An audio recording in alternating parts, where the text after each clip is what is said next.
Nuestros invitados son Hernán Lacunza, licenciado en Economía por la Universidad de Buenos Aires, con un posgrado en Economía por la Universidad de Itela, es exministro de Economía de la provincia de Buenos Aires y exministro de Hacienda de la Nación. Actualmente es director en Empiria Consultores e integrante de los equipos económicos de la coalición Juntos por el Cambio. Nuestro otro invitado, Gustavo Marangoni, es licenciado en Ciencia Política por la Universidad del Salvador, con un posgrado en Economía y Comercio Exterior por el Instituto Superior de Economistas de Gobierno.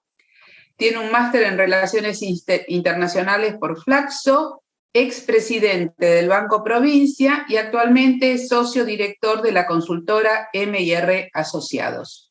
Ambos invitados se van a tener que retirar 20 y 30 por cuestiones personales, así que, bueno, empecemos ya. No sé, habíamos quedado que Gustavo empezaba primero y después Hernán. Así que somos todo oídos para ustedes. Bueno, muchas gracias. 15 o 20 minutos acá después. Perdón, sí. Perfecto. 15, 20 minutos cada uno. Perfecto. Y 30 entonces, o 28, voy a concluir. Bueno, en primer lugar, Elsa, muchas gracias a Ricardo, a todo el club por la invitación. Para mí es realmente un gusto poder compartir con Hernán, a quien conozco hace muchos años y respeto intelectual y políticamente, así que me complace poder hacer algunas reflexiones y después con todos ustedes poder intercambiar. Me gusta el título, Ricardo, de crisis económica y reconfiguración de la política, porque creo que las dos cosas son difíciles de discutir, ¿no? Que estamos en crisis económica, cuesta que aparezca alguien y diga no, digamos. Y lo de la reconfiguración política, que zapatero a tus zapatos, ahí me voy a ir yo, digamos, me parece que cabe, porque en estos últimos 2 meses, que parece más que 2 meses, pasaron muchas cosas. Voy a empezar por el oficialismo. Le pongo partida de nacimiento a la renuncia de Martín Guzmán. Por la característica de la renuncia, por lo que produjo en términos económicos, pero sobre todo en términos políticos, porque la renuncia de Martín Guzmán generó el último intento de resistencia de Alberto Fernández por tratar de conservar algún tipo de centralidad en el gobierno, proponiendo rápido el reemplazo por Silvina Batakis y negándose a las presiones de otros integrantes de la coalición, no solo a Sergio Massa y a Cristina, sino a gobernadores que le pedían más, ¿no? Y él se mantuvo en ese solo reemplazo que ya sabemos fue efímero, 20 y tantos días, hasta que finalmente en una foto casi digna de una república parlamentaria, en ese entonces el presidente de la Cámara de Diputados y la presidenta del Senado se reunieron y le hicieron al presidente una oferta que no podía rechazar, que era la reconfiguración del gobierno a partir de un momento en el cual el presidente ya quedaba lateralizado en la gestión. Queda, en un diagrama, en un dispositivo de excepción y de emergencia, en un país presidencialista por leyes, presidencialista por costumbres, el presidente se había convertido en un jarrón chino y ahora queda ahí, digamos, como una suerte de testigo relegado a funciones subalternas. Vuelvo a las fotos, a mí me gusta mucho el tema de las imágenes. La mejor imagen de esto era el miércoles de la semana pasada. Cristina en el balcón de su despacho del Senado que da a la calle Hipólito Yrigoyen, celebrando, digamos, o acompañando a la militancia que la estaba alentando en su causa, en su controversia respecto de la justicia. Sergio Massa reunido con empresarios del complejo agroalimentario y el presidente dando clases en la facultad. Bueno, son imágenes muy poderosas y además la agenda de ese día del presidente era por la mañana clases en la facultad y por la noche el programa de TN, digamos, en el cual vertió, entre otras cosas, la opinión respecto a su deseo a que no se suicide el actual fiscal Luciani, etcétera. Digamos, nadie podrá dejar de señalar que como abogado no es un hábil declarante, ¿no? Pero eso, digamos, es una cuestión, si se quiere, más anecdótica. No porque lo que haya dicho sea menor, sino en el contexto de lo que trato de sintetizar. Ahora, a estos dos elementos, es decir, a la incorporación de Sergio Massa en la centralidad de un ministro que tampoco responde mucho a nuestro organigrama, porque es un virtual jefe de gabinete, más que un ministro económico, etcétera, y al presidente ahí al costado, bueno, la vicepresidenta asumiendo el liderazgo ya pleno del Frente de Todos. Pero claro, estaba faltando algo, estaba faltando la épica, porque el kirchnerismo, y mucho menos la vicepresidenta, va a militar el ajuste. No lo va a hacer. Y ahí se da la aparición, digamos, de los alegatos del fiscal Luciani. Y me parece que ahí Cristina vio y aprovechó una oportunidad. Yo no voy a hablar del alegato en términos jurídicos, no soy abogado, cedería más tiempo, aunque lo fuese, del que está asignado. Pero yo digo, ella vio en el formato y en la presentación del fiscal una oportunidad a la cual subirse para tener la épica y para manejarse con la comodidad que no se maneja en los otros temas. Digamos, si hace 40 días o 60 días daba clases magistrales de temas económicos, que generalmente estaban en la antípoda de lo que hoy está haciendo Sergio Massa, y era una situación incómoda, bueno, ahora está hablando de las cosas que le gustan y que le apasionan, y en las que yo creo que cree genuinamente, ¿no? Digo, los 12 mejores años de las últimas décadas, sus gobiernos, el lawfare. Entonces ahí se maneja con mucha mayor comodidad. Y hay un dispositivo que es disociado, pero que funciona paradójicamente mejor que el de 2 meses atrás. Digo, está disociada la épica de los 12 años con el cumplimiento de las pautas que firmó Martín Guzmán del acuerdo del Fondo Monetario. PUR se mueve, digamos, pero se mueve. Digamos, se mueve mejor esta disociación, digamos, de la épica, digamos, más de tono progresista, que convive con el ajuste o el giro pragmático, por denominarlo de alguna manera, de Sergio Massa al frente del Ministerio de Economía. Seguramente de eso se explayará más y mejor de lo que pueda hacerlo yo, Hernán, pero digo, ahí tenemos entonces como el tercer capítulo de esta reconfiguración del Frente de Todos, que yo creo que se da por muchos motivos. Se da porque el Frente de Todos dañó la marca del peronismo, y en julio, esto lo advirtió el propio peronismo. ¿Por qué digo que dañó la marca del peronismo? Porque el peronismo es el partido del orden y del poder. Inclusive quienes no se califican, no se definen como peronistas, o muchas veces son no peronistas o antiperonistas, decían tiempo atrás, bueno, el peronismo tiene un manejo del poder que no tiene otros en la Argentina, etc. Ahora, en julio estaba evidenciado que eso, por todo el historial de estos 2 años y medio, no era así. Porque, por lo menos me pasaba a mí, y le pasaba a varios otros, creo, que le preguntaban, che, ¿se llega? ¿Se llega, no? Cuando el dólar 3.20, 3.30, 3.40, la pregunta, ¿se llega? Y eso es como un daño en la identidad del peronismo. Uno puede dudar de muchas cualidades o condiciones del peronismo, pero si el peronismo, que es el partido del poder, tiene problemas con la administración de poder, tiene un daño en la marca. Entonces, por distintos motivos, por la crisis económica, por lo que sentían gobernadores e intendentes, por el acorralamiento de la crisis, por la necesidad de Cristina, de conducción, etcétera, bueno, se generaron estos, que yo sintetizo en estos 3 episodios, que reconfiguran el gobierno a una fase que, aclaro, es transitoria. Yo no me animaría a proyectar en el tiempo si esto es de larga duración o no, porque además creo, y no es por pasarle nuevamente la pelota a Hernán, pero creo que esto tiene una variable independiente que es la economía, y que es concretamente los dólares. Dentro de 30 días, cuando uno vea si la reserva de dólares del Banco Central está igual o se recompuso en algo, vamos a tener un dato más solvente para poder afirmar si esto tiene posibilidades de mantenerse como se mantiene ahora o no. Pero me parece que por lo menos estas semanas las tiene, y esto también es lo que conlleva y lo que me parece genera que Cristina además alimente el episodio Juncal y Uruguay, digamos, como una forma también de ver que eso estresa a Juntos por el Cambio.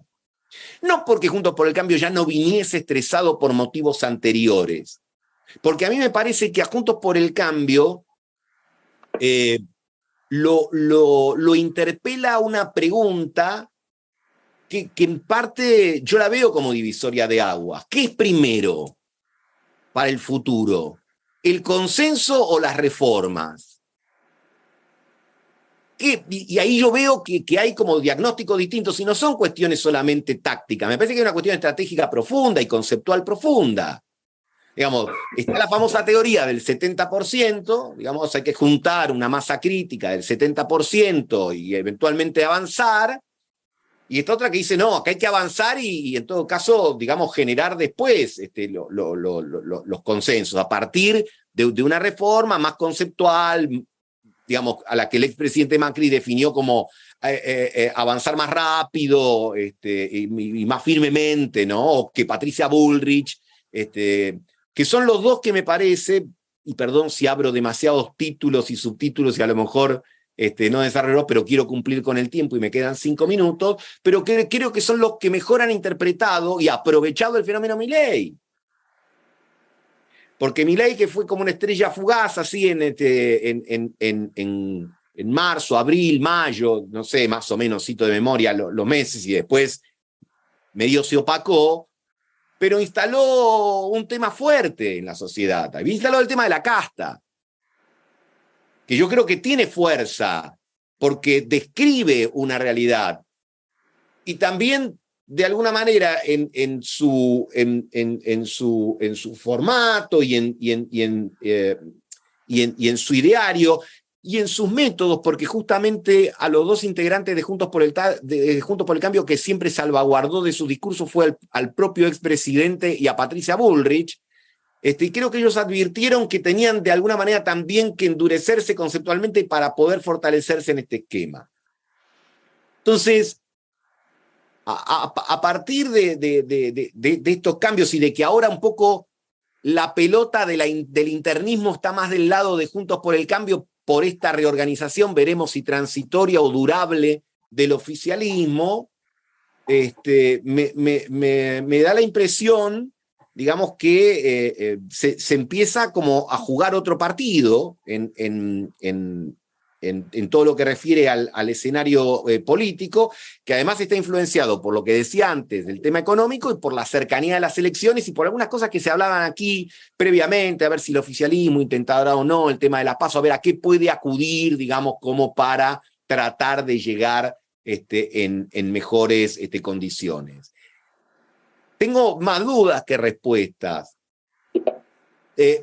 A los politólogos nos encanta, o por lo menos a muchos, nos encanta decir que las dos coaliciones, que para mí el nombre de coaliciones queda grande, pero no me interesa el debate tan abstracto, que las dos coaliciones ordenan el mapa político de la Argentina. Y yo diría, bueno, lo ordena, pero no lo hace funcionar bien, digamos, porque, digamos, la verdad que los últimos gobiernos no han tenido, inclusive frente a los objetivos que se fijaron,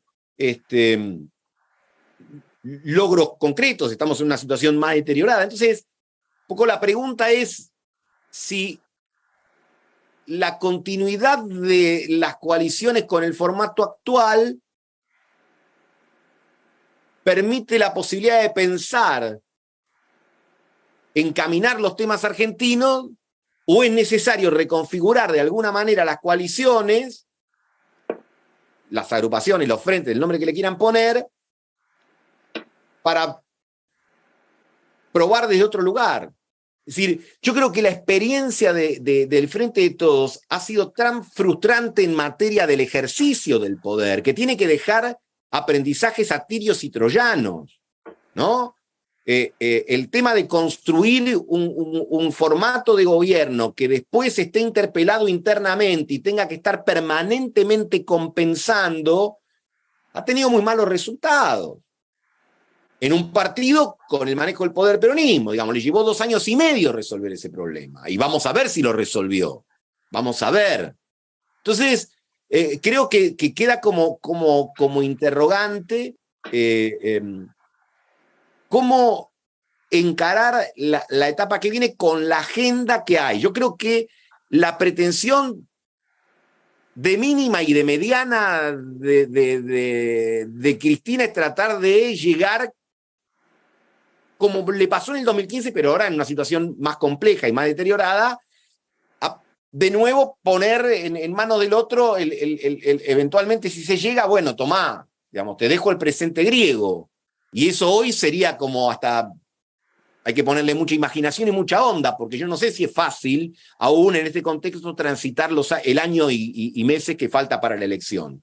Pero supongamos que pueda hacerlo, digamos, ¿no? Me parece que lo de ver un oficialismo ganando las elecciones hoy es como un escenario muy lejano. No imposible, porque uno no puede decir imposible, pero muy lejano. Pero bueno, tratar, digamos, de ir estirando esta cuestión. La pregunta es si las coaliciones, y con esto concluyo, de la manera que están construidas actualmente, no terminan generando una reproducción de esquemas que ya han probado no ser eficaces para resolver las cuestiones centrales de la Argentina, básicamente el tema del crecimiento y la estabilidad en lo económico y una suerte de convivencia política que no esté tan tamizada por los temas de la justicia. Pero si les parece, corto aquí, respeto el tiempo asignado y le dejo la palabra a Hernán. Bueno, le diste 2 minutos más, Hernán. Ah, bueno. Hernán, tu turno, por favor. Bien, gracias. Tus 20 minutos. Bueno, me voy a poner un cronómetro acá. También voy a ser breve, así queda más tiempo para el intercambio y las preguntas, que es más interesante siempre que lo que uno tenga para decir. Me dio pie Gustavo en varios pasajes de su presentación. No voy a agregar nada en lo político porque no tengo nada para agregar a lo de Gustavo, que aprendí de lo que dijo. Sí decir que el problema que tiene, el problema que tiene hoy la Argentina no es político, por lo menos en las variables, en las tensiones financieras. Yo creo que hay algún micrófono abierto, ¿no? Sí, Teresita, por favor, si podés cerrar tu micrófono. Gracias. En las tensiones financieras que venimos experimentando, sobre todo en los últimos 3 meses, desde principios de junio, no es un problema estrictamente político, sino económico, objetivo, que es que faltan dólares y sobran pesos. Y la manifestación de eso es, como faltan dólares, la brecha es más del 100%, y como sobran pesos, la inflación orilla el 100%. Lo político, en todo caso, es un agravante, no menor, claro, porque si ante cada encrucijada de esos dilemas de escasez, el presidente quiere girar a la derecha y la vicepresidenta quiere girar a la... Pero Teresita, que está abierto tu micrófono. Ahí está. Y el vicepresidente quiere girar y la vicepresidenta quiere girar a la izquierda, bueno, claro, todo se complica porque no sabemos para dónde va a ir. Y esa era la situación, diría, hasta que llegó más al Ministerio de Economía y bueno, digamos, 2 meses y medio ya no de vértigo ante el abismo, sino directamente estábamos cayendo. A veces cuando nos preguntan recurrentemente a los economistas cuánto dura, cuándo va a venir la crisis, ya estamos en una crisis. Tenemos la brecha en 100, la inflación en 100 y la pobreza en 40 casi. No es que va a venir una crisis, estamos en una crisis. Eso en cualquier país del mundo sería una flor de crisis, ¿no? Lo que pasa es que acá tenemos la definición de crisis muy exigente, o muy poco exigente, mejor dicho, porque todos lo remitimos al 89 o al 2001 o al 2002, y en realidad eso es un colapso. Hoy estamos, y hace 15, 20 días que tenemos la brecha cambiaria en 115%, la inflación estable en 100 o 6, 7 mensual, y el dólar blue en 300, decimos, bueno, paró, estamos más tranquilos. Bueno, la verdad que eso es una tragedia, ¿no? Y bueno, solemos extrapolar el último día para los próximos 18 meses. Lo que decía Gustavo, la pregunta, si hubiéramos hecho esta conversación hace un mes y medio, la pregunta a contestar habría sido, bueno, termina el gobierno y ahora estamos pensando si el gobierno puede reelegir o no, y hay otros temas. Bueno, entonces me parece que la realidad se mueve más como un transatlántico que como una lancha rápida, por lo menos una macroeconomía. Así que esas cosas no cambian tanto de un día para otro. Es cierto que Massa tiene la ventaja sobre sus antecesores, que tiene el músculo político y lo está ejerciendo, creo, para intermediar en esa conducción bicéfala y que no era coordinada. Y eso se traduce en menos cantidad de errores no forzados. ¿A qué me refiero? Era común hace 30 días escuchar que, subía el blue, entonces a la mañana se anunciaba una suba de la tasa de interés para estimular la demanda de pesos y que baje la demanda de dólares, y a la tarde se promovía desde el oficialismo el salario universal con un costo de 2 puntos del PBI, sin explicar dónde salía. O sea, todo lo que se hacía a la mañana se derrumbaba a la tarde. Eso ahora no pasa. Y eso creo que es un mérito de la conducción centralizada que tenemos en el Ministerio de Economía que desde hace 3, 4 semanas. Dicho eso, que me parece, ese cambio de timón tuvo y tiene un crédito inicial, que tiene un precio y todo. El dólar blue que vemos todos en la pantalla y en las tele todo el día, bajó de 350 a 300. Ese es el precio, no más que eso. Ese es el consuelo. Y los bonos pasaron de 18 centavos a 24 centavos. O sea, pasaron, lo veo a Julio acá, pasaron de un precio de colapso abajo de un default a un precio de default, con una reestructuración agresiva. O sea, esa es la magnitud del crédito, esa modestia tiene la magnitud del crédito. Claro, porque los problemas que dije antes, bueno, puede encarar algún músculo político superior y una coordinación mejor, sí, está bien, pero los problemas siguen siendo los mismos que hace 35 días, que faltan dólares y sobran pesos. Ante esa realidad ácida, que siempre plantea la escasez de recursos, creo que la conducción económica hace una combinación de cosas. Hace algo de ortodoxia monetaria, que eso es, agarrar los libros, la página 1, y tengo una tensión cambiaria e inflacionaria, ¿qué hago? Bueno, subo la tasa de interés y bajo un grifo de la emisión, que es los préstamos a la sola firma del Banco Central del Tesoro, que se llama adelanto transitorio. Está bien, son mecanismos de contención, no de solución, pero mejor, lo primero que tengo que hacer es sacar la cabeza bajo el agua, si no, no puedo pensar. Lo segundo que hace es una procrastinación financiera. ¿Qué quiere decir? Y bueno, tratar de tender puentes en pesos y en dólares para llegar. Es un plan llegar, que no está mal tampoco, si no cae en el riesgo que creo que está ahí latente y está cayendo, de una política financiera inescrupulosa. Inescrupulosa no quiere decir ilegal, quiere decir, bueno, no se fija en los costos de largo, así lo interpreta. Con eso quiere decir con inescrupulosa. No se fija en los costos intertemporales, o sea, por conseguir un puente de 3 meses, capaz que hipoteca el país del futuro. ¿Qué quiero decir? Bueno, le dio para renovar los vencimientos de peso, que era una nube pesada que estaba de la deuda en peso, que estaba en junio y julio arriba de la cabeza de la Argentina, bueno, le dio un seguro de cambio y un seguro de inflación. O sea, a partir de acá, de nuevo lo miro a julio, la deuda va a subir al ritmo de lo que más suba. O sea, todo cambio de precio relativo va a la deuda, porque si sube más el dólar va a ir a la deuda, si sube más la inflación va a ir a la deuda. Bueno, entonces, tenemos inexorablemente más deuda el año que viene, y también en dólares, que vemos que están tratando de conseguir fondos, no sé, ahí hay un poco de humo también, de fondos soberanos de Asia Menor o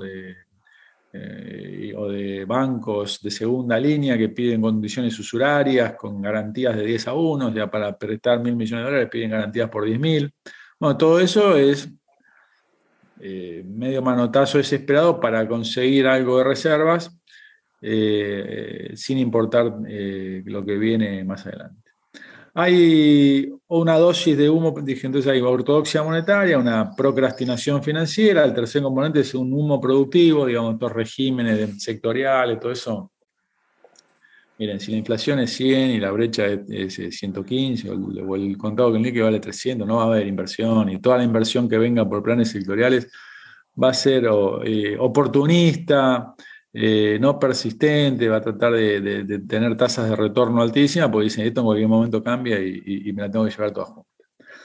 Y lo cuarto y último es quizás lo más ambiguo y es lo más importante, que es el agujero fiscal. O sea, el exceso de pesos y el faltante de dólares, que son dos caras de la misma moneda, es porque hay un agujero fiscal que post-pandemia, pre-pandemia era medio punto del producto, el primario, y post-pandemia es 3 puntos del producto, y quedó permanente. Bueno, pues subió el gasto de manera permanente, se subieron los impuestos también, o sea, hubo un ajuste sobre el sector privado. A veces el gobierno cuando dice, no hacemos ajuste, están hablando de una pata, el ajuste del gasto no hacen, pero sí hacen aumento de los impuestos, que es ajuste. No sé en qué libro está definido como no hacemos ajuste cuando subimos los impuestos, porque es transferencia de recursos del sector privado al público.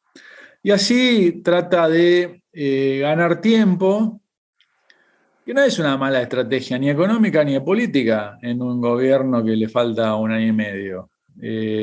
Arriando buena parte de las banderas emblemáticas del gobierno histórica, como las tarifas, que subieron simbólicamente, pero bueno, perdió justamente ese símbolo, eso de que nosotros las tarifas no subimos, que es un disparate, ¿no? Pero bueno, arrió esa bandera, entre otras, y solo queda la de no devaluar.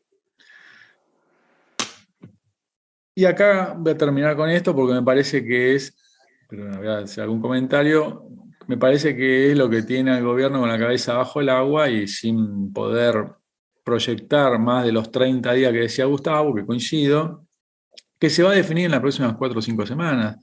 Si nosotros no vemos que, si uno tiene un medio minuto por día para seguir estos temas, que es lo que tenemos, los que no se dedican a esto, y les aconsejo no dedicarle más tiempo que medio minuto por día, bueno, ¿qué hizo el Banco Central ese día compró o vendió reservas? Porque si las reservas son cero, 300 millones de dólares, es medio día de importaciones, el país tiene un PBI de 450.000 millones de dólares, o sea, eso es menos del 0,06. No tenemos reservas. Eso... No, así no se puede vivir, porque medio día de importaciones, imagínense. Entonces, si no vemos que perdió 2.000 millones de dólares entre junio, julio y mediados de agosto. En los últimos 15 días lo estabilizó, dejó de perder, o sea, aumentó el cepo importador. Ahora uno ve el saldo diario, compró 1 millón, 2 millones, acá está pasando algo artificial. Esta que dejó de perder, cuánto hay de maniobra ahí de último momento para que quede el saldo positivo y postergar pagos. Bueno, porque las importaciones suben y las exportaciones bajan. ¿Por qué? Porque atrasamos el tipo de cambio 25% en 1 año y medio. O sea, el dólar fue por la escalera y los precios por el ascensor durante 1 año y medio. Entonces hoy importar es 25% más barato y exportar es 25% más difícil. Entonces, cuando uno hace eso, pasa lo que dicen los libros. Cuando se dice la Argentina es la muerte de todas las teorías económicas, no, la Argentina es la vida de todas las teorías económicas. Lo que pasa es que no hacemos ninguna. No hacemos lo que dicen los libros. Entonces después pasa lo que dicen los libros cuando no haces lo que dicen los libros. Lo que dicen los libros que va a pasar cuando no haces, cuando no aplicas lo que hay que hacer. Entonces, aún con cepo, no se puede viajar, o es más caro viajar, no se puede ahorrar en dólares, es difícil importar. Aún con cepo, este gobierno perdió 35.000 millones de dólares en 2 años y medio. 13.000 que le había dejado el gobierno anterior de reservas netas, 13.000 que le llovieron por mayores precios de la soja y 9.000 que le tiró el fondo en distintas cuotas del acuerdo o cuando distribuyó DEX en el derecho especial de giro en el mundo. Bueno, no, está agotado, eso sin remedio está agotado. Entonces ahí tiene 4 alternativas y termino con esto y es en el laberinto en el que está y si no lo resuelve, y si no vemos que compra consistentemente 100 millones de dólares por día las próximas 4 semanas, bueno, va a tener que hacer alguna cosa de estas. El primero es apretar el cepo, lo está haciendo. Cuando uno habla hoy con el sector real, con las empresas, con el sector productivo, dicen, yo venía importando más o menos bien, hace 1 mes y medio que no me importa nada. Todos los sectores, de manera bastante uniforme. Eso es, creo que lo está haciendo ahora para que no tenga saldo negativo en la variación de reservas diarias, eso es más inflación y menos empleo. O sea, eso no puede durar mucho. La segunda cosa que puede hacer es acelerar el ritmo del dólar, o sea, una devaluación parcimoniosa. ¿Qué quiere decir? Y vino acelerando. Venía antes, el dólar subía un 1% por mes, ahora sube 5% por mes, 5%.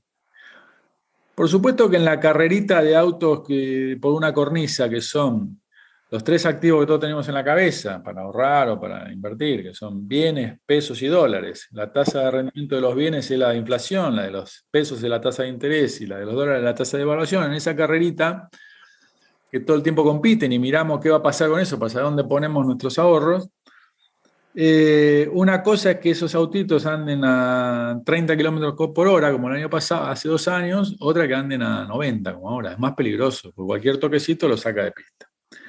Entonces, subir ahí al deslizamiento cambiario es peligroso, porque digo, bueno, hoy la inflación es 7 mensual y el dólar sube al 5. Y bueno, entonces pongamos el dólar al 10. Sí, la inflación va a ser 12. ¿Sí? Entonces, es una política también de corto plazo que es no sostenible. La tercera es desdoblar el mercado de cambio, que eso es, miren, se escucha esto mucho, vamos a dar un dólar soja, un dólar... Hay algunos ya vigentes, lo que pasa es que nadie los usa porque...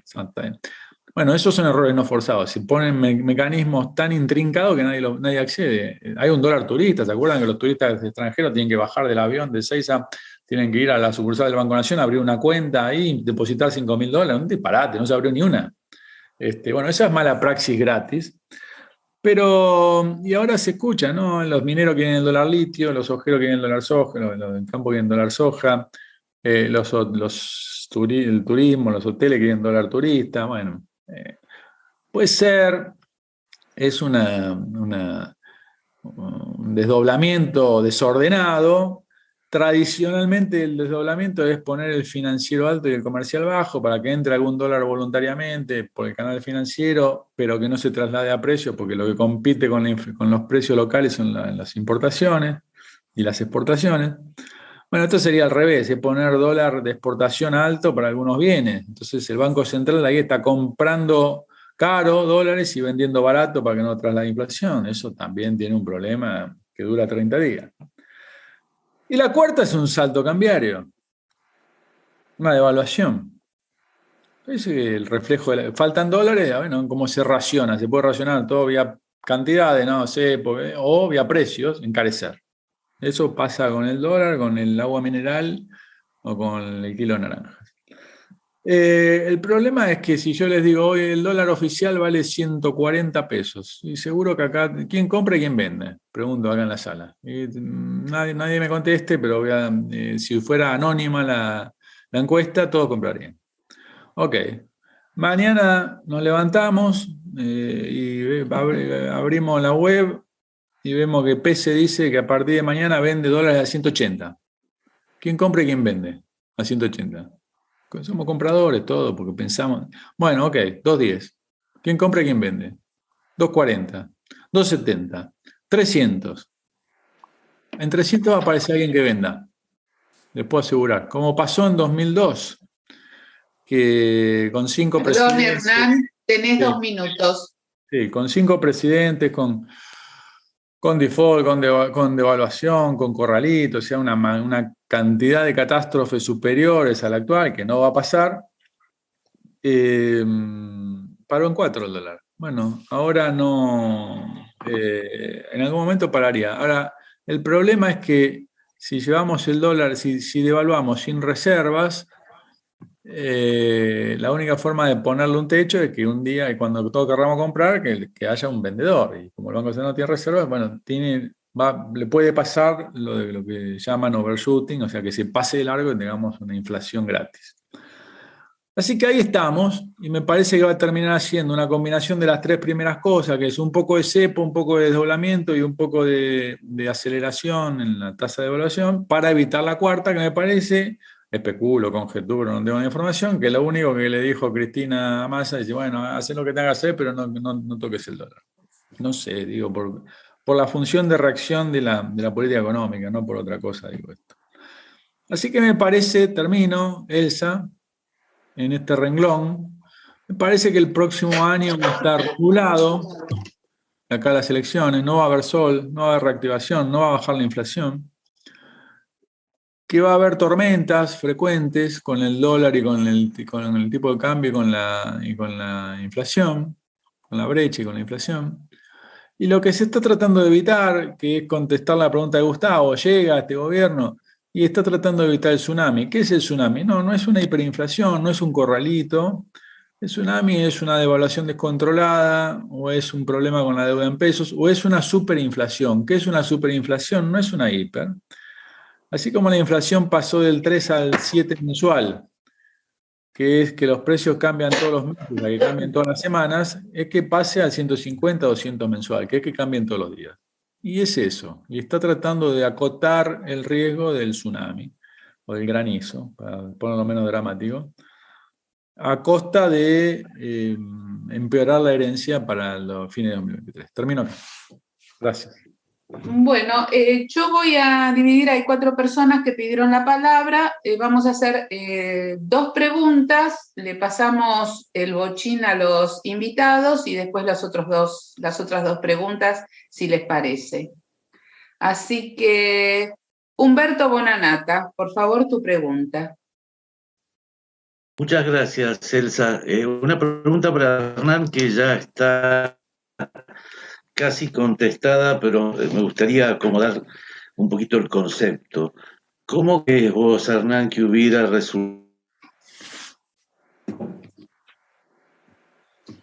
anudar las ideas de Rubinstein, en que, a mi criterio, pero me interesa tu opinión, el hecho de una devaluación del dólar oficial del 50% hubiera sido una amplitud de liberación, importaciones que especialmente está absolutamente atado, con una ganancia marginal con todos sus componentes solamente del 6% de lo que produce. ¿No crees vos que si devaluaran un 50, fuera el oficial a 200, se produciría una especie de relax en el mercado cambiario? Un poco lo que vos decís, ¿hasta cuánto estoy? Si vendo a tanto, ¿hasta cuánto estoy? Yo no digo eso porque no son tan inteligentes. Simplemente te diría, permitir que nuestras exportaciones y quienes nos mantienen, como son los del campo, está claro que tengo macetas en el balcón, no tengo campo, pero si la idea de Rubinstein no es, eso me interesa tu opinión. Gracias, Elsa. Sí, Ricardo Gerardi, tu pregunta o comentario.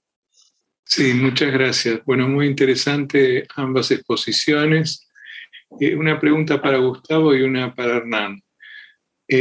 Para Gustavo, el tema de centrar en un programa los acuerdos de la coalición opositora. Sabemos que el Frente de Todos nunca se jactó de tener un programa, lo dijo expresamente Alberto Fernández. Y en el caso de la coalición opositora, Juntos por el Cambio, últimamente se viene haciendo más énfasis en la personalidad de los dirigentes, en sus actitudes, si son más duros, si son más blandos. Claro, es mucho más aburrido hablar de un programa, pero pareciera ser lo más importante. Esa es una pregunta para Gustavo.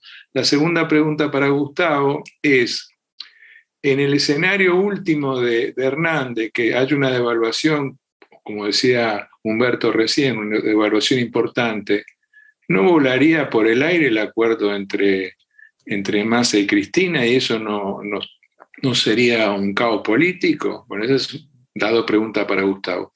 Para Hernán, sobre el tema del déficit fiscal, ¿no pensás que aparte de los recortes, los recortes de subsidios, etcétera, el impuesto inflacionario, es decir, que Massa solamente va a ajustar los gastos al 60-62% y la inflación sea del 100%, finalmente no van a llegar al número del Fondo Monetario?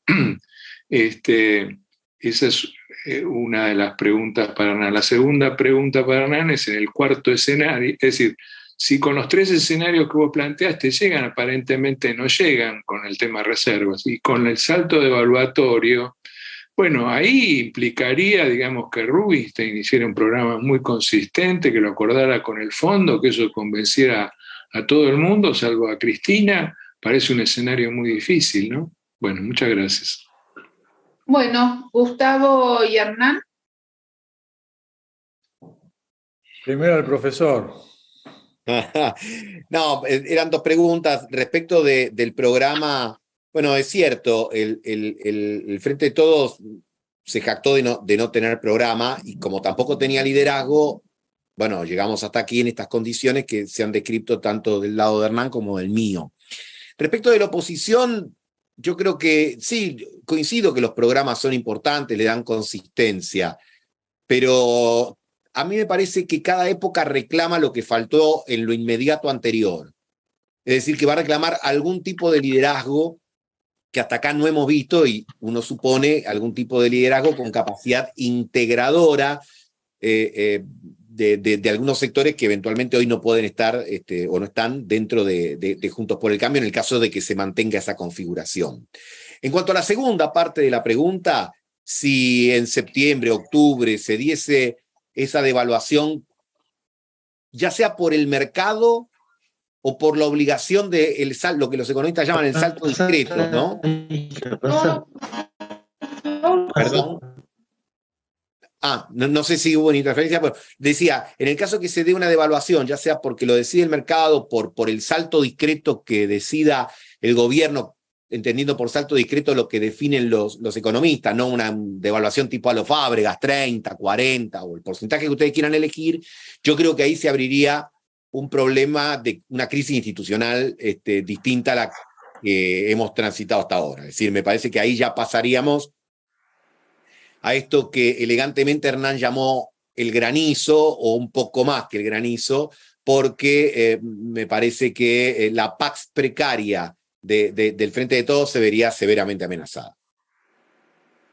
Voy a hacer un cambio de dispositivo, así que si no me ven en imagen, los estoy escuchando igual. Ok. Hernán.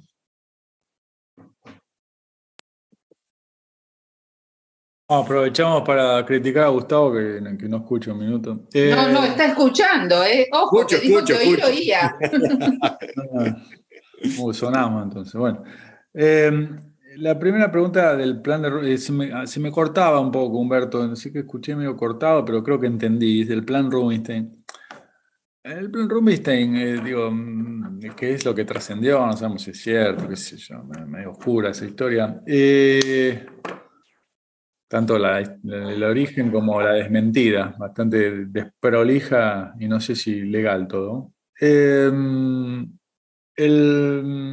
Bueno, esas 6, 8 hojitas escritas son bastante consistentes. Cualquier economista de muchas escuelas NOCA escribiría algo parecido, que es básicamente hacer un orden fiscal, con eso conseguir algo de crédito y con eso conseguir algún relajamiento cambiario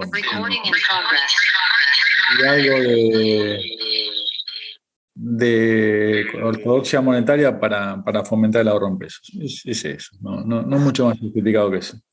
El problema no es Rubinstein, que entró, bueno, con toda la controversia que todos asistimos, sino ¿cómo hace para, Rubinstein no creo, tampoco ¿ustedes conocen algún viceministro en la historia?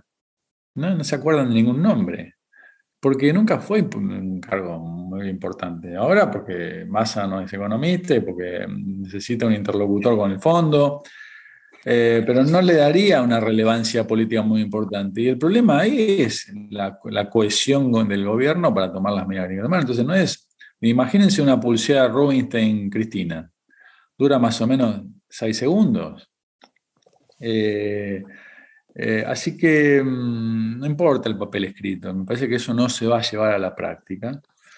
Por lo que decía Gustavo, por ahora tenemos un consentimiento político nada más que suponemos, por decir, esa es la generosidad máxima que se permite, que es hacer silencio. Pero está a tiro de un tuit todo esto.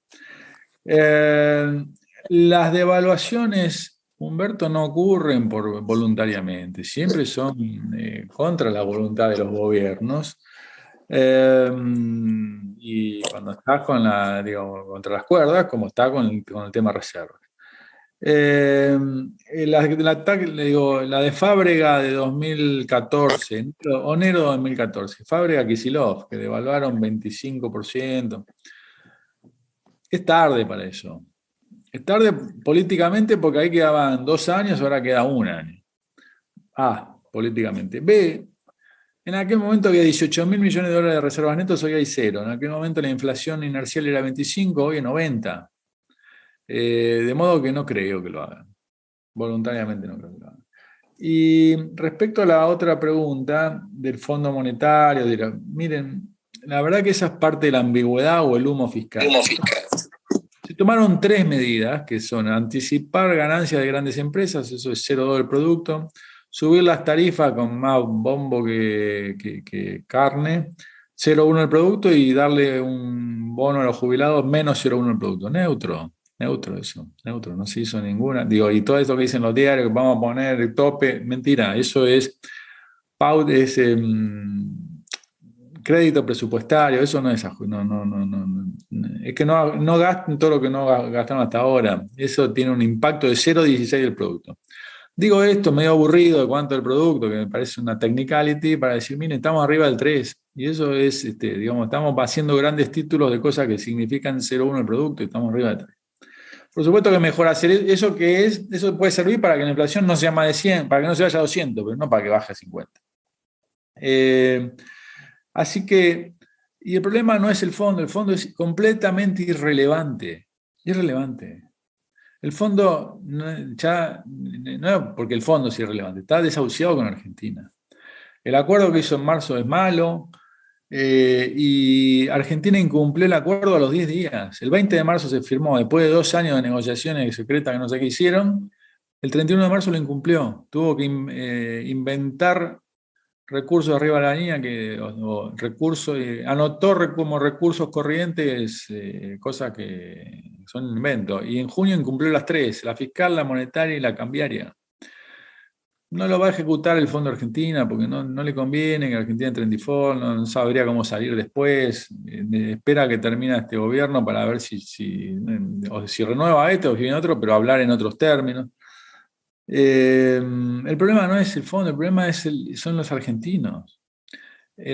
Bajar el déficit, bajar el agujero fiscal para tener algo de estabilidad, no es un compromiso con el fondo. El compromiso con los argentinos es una ley votada por el Congreso que dice vamos a ir a 2,5 de déficit primario, desde 3, ese nivel de modestia. No lo van a cumplir, no hay ninguna chance de que lo cumplan, porque para eso tienen que pelearse con Pablo Viró en Aerolíneas, con Juan Grabois por los planes sociales, por supuesto digo ejemplo, ¿no? Con Infran y Capitanich por los a las provincias, con ATE y Baradel por los salarios públicos, y hacer otra vuelta de tarifas con la clase media. No va a pasar eso. La chance de que pase eso es cero. Porque aparte eso va a ser para que la inflación, repito, en lugar de 150 sea 93, no tiene perdón, en lugar de 100 sea 93, no tiene apil político, entonces no va a pasar. Así que me parece que la vamos a ir, por eso digo, va a estar nublado, con tormentas frecuentes, lo que está en juego es si hay o no granizo, digamos. Ok, bueno, ahora de nuevo otras dos preguntas. Teresita González Díaz, tu comentario, por favor. Sí, hola, muchas gracias.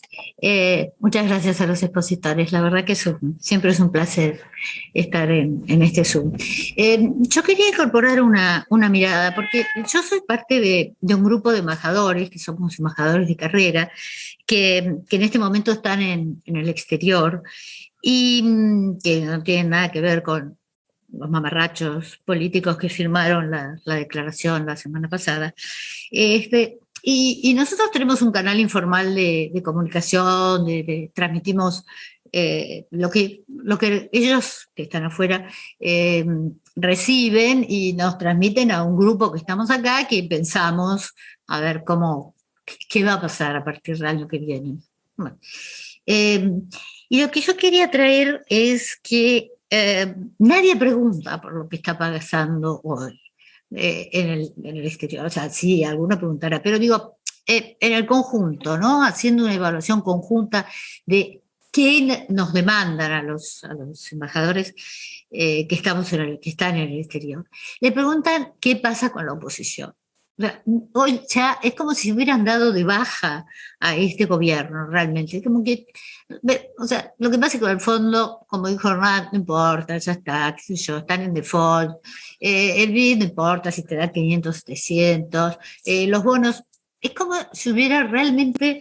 No, lo único que preguntan obsesivamente, no solo embajadores, sino, o sea, nosotros cuando estamos en funciones en el exterior estamos en contacto con los empresarios, autoridades del lugar, en fin, la pregunta constante es sobre la oposición y en todos los matices, o sea, ¿qué están haciendo? ¿Qué fuerza tienen? ¿Qué planes tienen? Si van a poder hacer lo necesario. Y otro punto que también es muy importante, la pregunta es, ¿cuál es el clima de la sociedad frente a las eventuales, digamos, propuestas de la oposición? O sea, si ellos si ellos sienten que la oposición está en condición, la sociedad está en condiciones de apoyar los cambios que hablaba Hernán, Baradel, Grabois, esta runfla que tenemos en Argentina y que desde afuera no se termina de entender. Entonces, nada, yo incorporo esto como una mirada adicional, porque nosotros estamos tan en el hoy y lo que, digo, nosotros los que vivimos acá, ¿no? Y de repente lo que a mí me llega y el grupo que estamos trabajando juntos nos llega es, no preguntan por Recoleta, no preguntan por nada de eso, preguntan por el futuro. Y en eso, bueno, nada, aquí dejo, pero creo que hay una enorme responsabilidad de dar, no digo certezas, pero en todo caso seriedad por parte de la oposición y sus referentes en todos los sectores, ¿no? Bueno, listo, era eso. Muchas gracias. Gracias, Teresita. Ahora tiene la palabra Julio Dreisen. Que no sé dónde está, se me borró. Ah, está acá, ya lo vi. Estás muteado, Julio. Sí, ya estoy ahora bien, gracias. Gracias a los dos, muy interesante.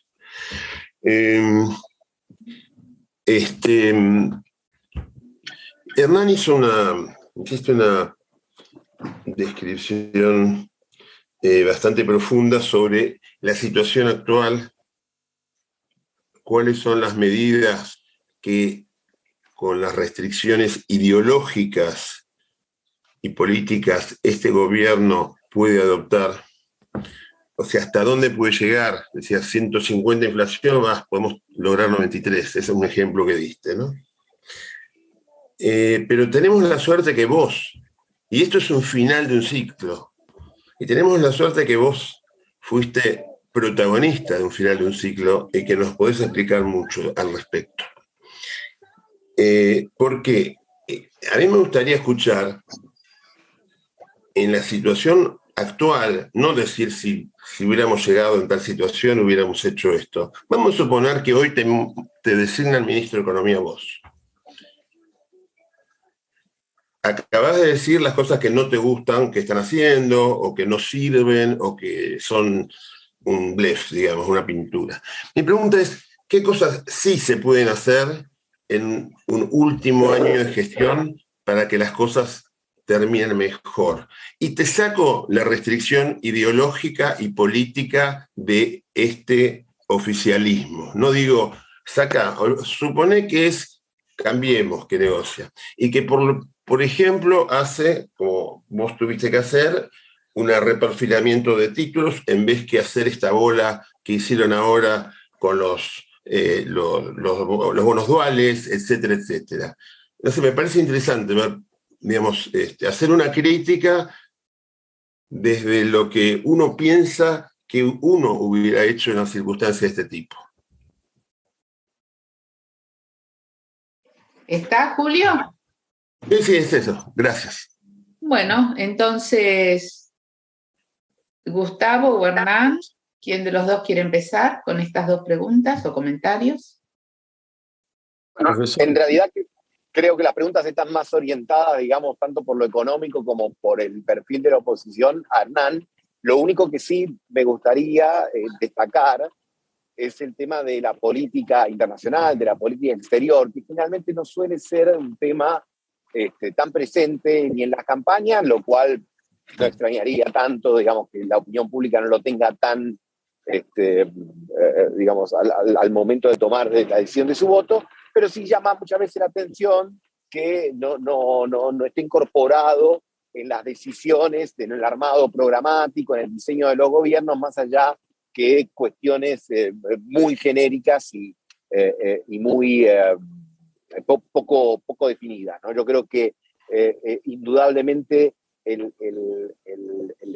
la necesidad argentina de un verdadero shock de inversiones en las áreas ya conocidas por todos, todo lo que tiene que ver con minería, litio, vaca muerta, etcétera, conllevaría primero a tener una correcta lectura de lo internacional para después poder planificar el ámbito local.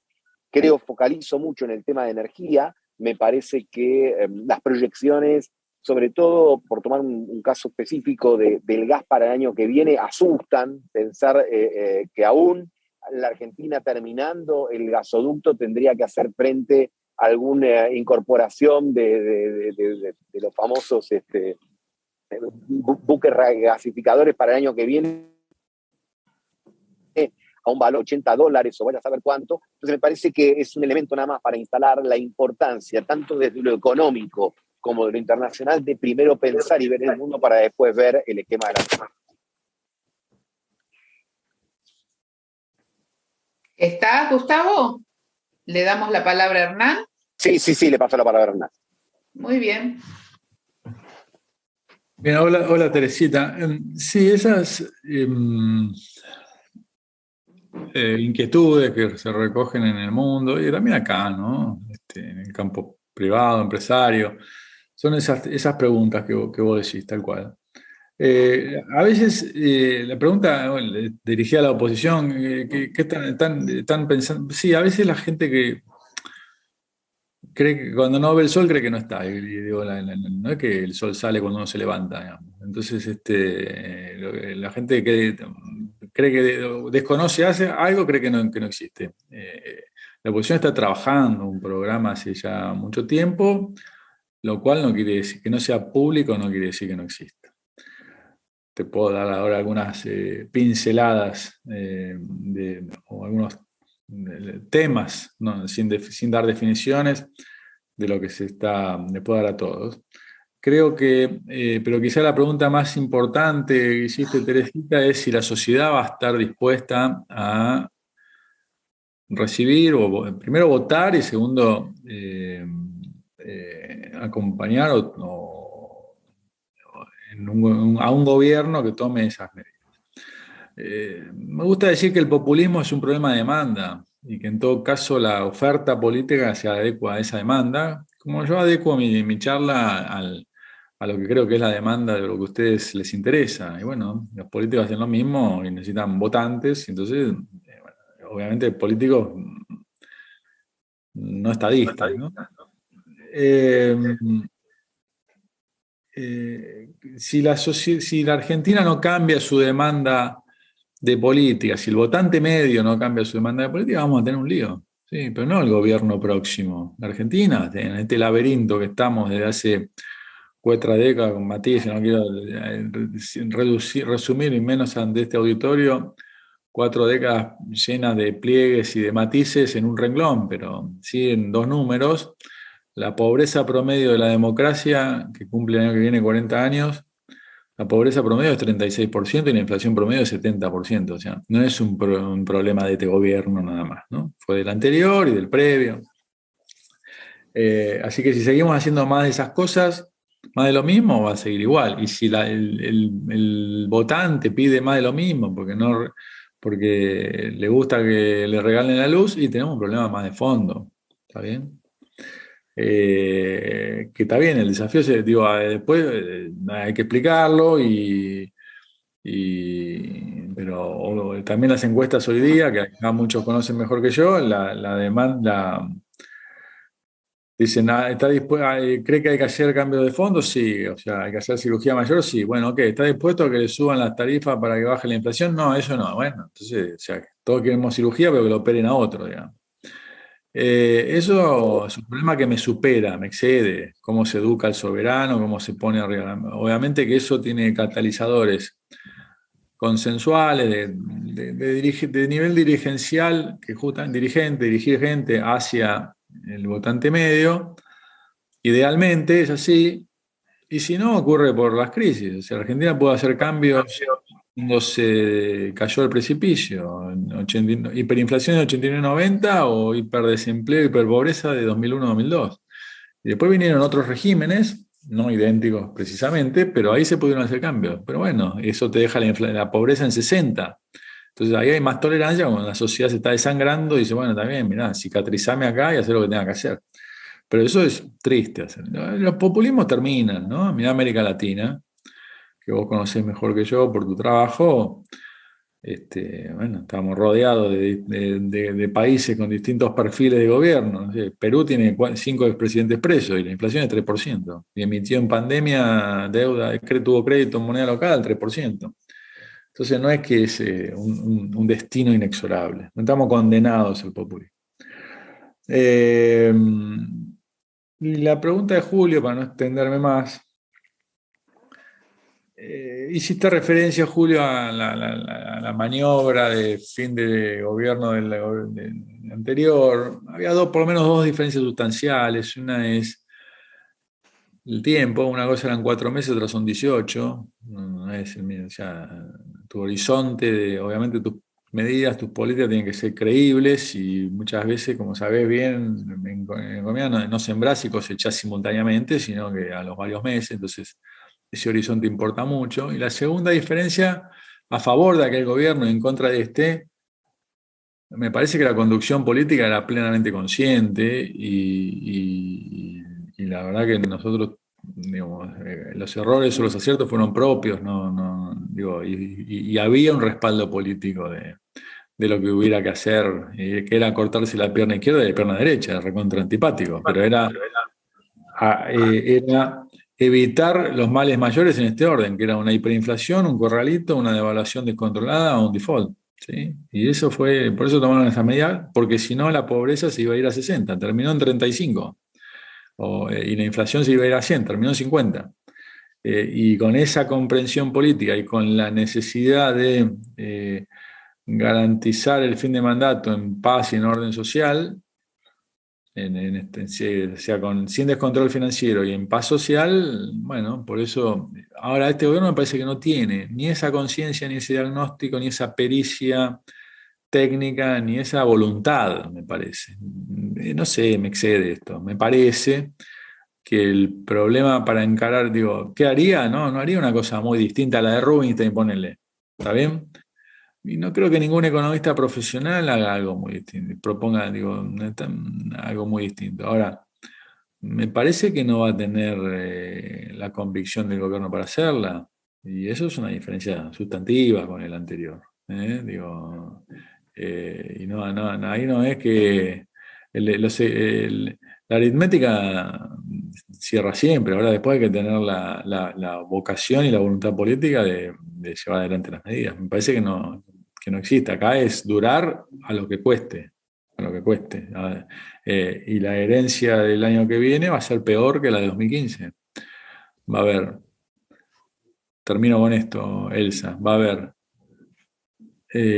pobreza en lugar de 30 va a ser 40, 2015-2023. Inflación en lugar de 30 va a ser 90, deuda en lugar de 50 el PBI va a ser 90 el PBI.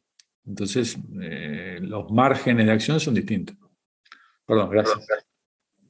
Bueno, no hay nadie más anotado. No sé si hay alguien que quiera hacer alguna otra pregunta. Y entonces me animo yo, Hernán. ¿No podés adelantar un poco qué es lo que están pensando para la crisis desde la oposición? ¿Qué les parece? ¿Cómo podrían encarar toda esta crisis? Mira, Elsa, lo que puedo comentar un poco son los temas en los que estamos trabajando.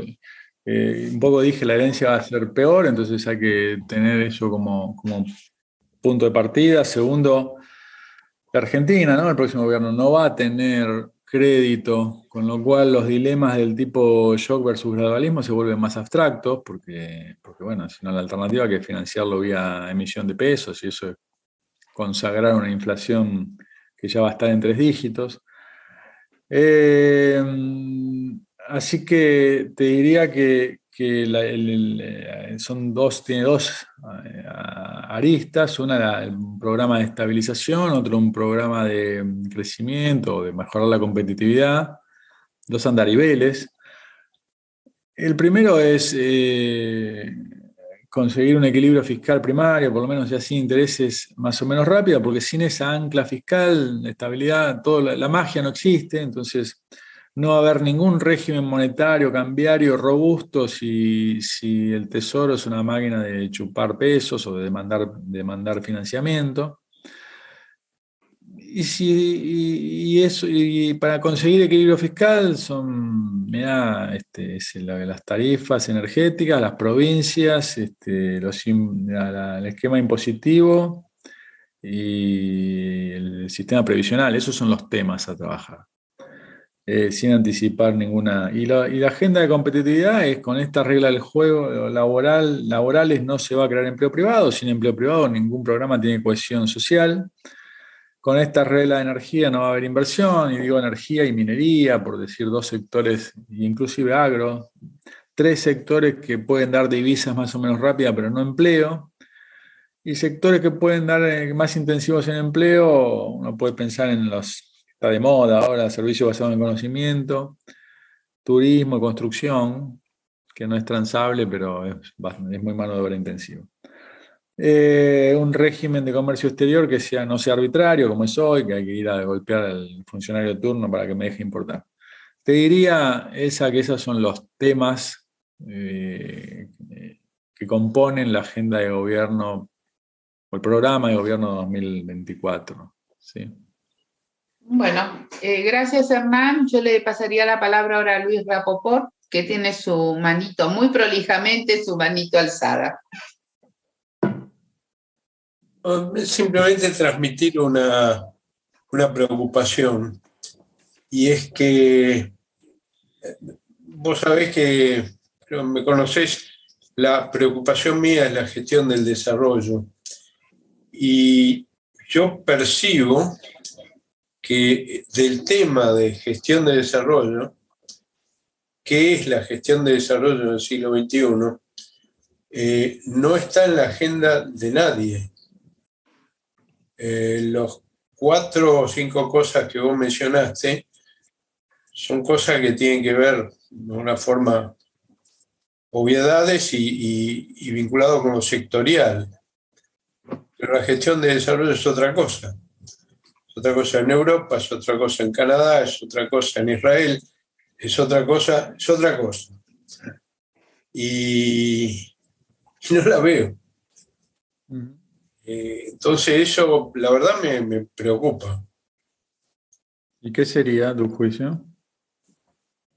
Bueno, mirá, habría que hacer una charla especial, pero, por ejemplo, hay que tomar el tema, digamos, provincial o regional y cambiar el sistema de incentivos de los gobernadores.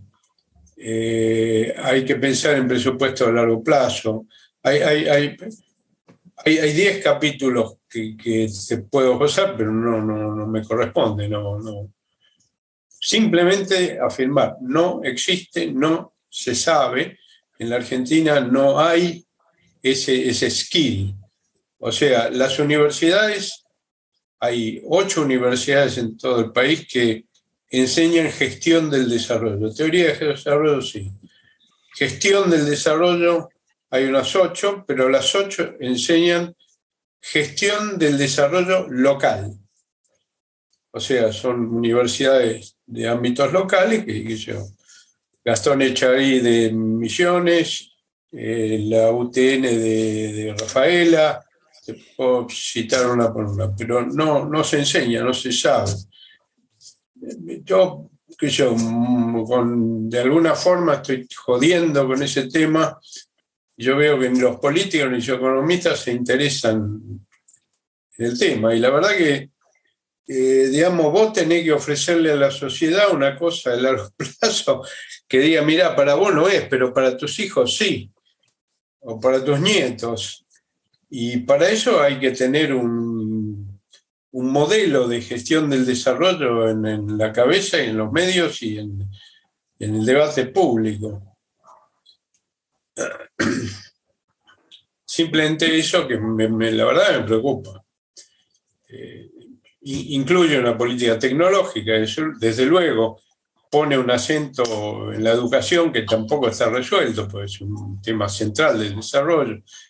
Hay 10 capítulos para analizar. De los 10 estamos, en este momento estoy hace rato, del año pasado, haciendo seminarios por internet con una impresionante cantidad de gente que asiste sobre aprender desarrollo económico. El primero fue el año pasado, fueron 6 webinars, Aprender con Europa, donde mostrábamos cómo es el modelo de gestión de desarrollo en Europa. ¿Qué sé yo? Ahora hicimos por qué la bioeconomía es competitiva en la Argentina. Porque además no es simplemente un problema macro, hay una construcción institucional dando vuelta. Ahora, para el segundo semestre, vamos a hacer cómo es el financiamiento, cómo podría ser el financiamiento cuando no hay moneda ni crédito. Son todas cosas que están en el debate público en todas partes del mundo, pero no en la Argentina. Entonces, la verdad, me asusta. Es simplemente eso. Muy bien, no hay preguntas, así que no tengo nada que contestar.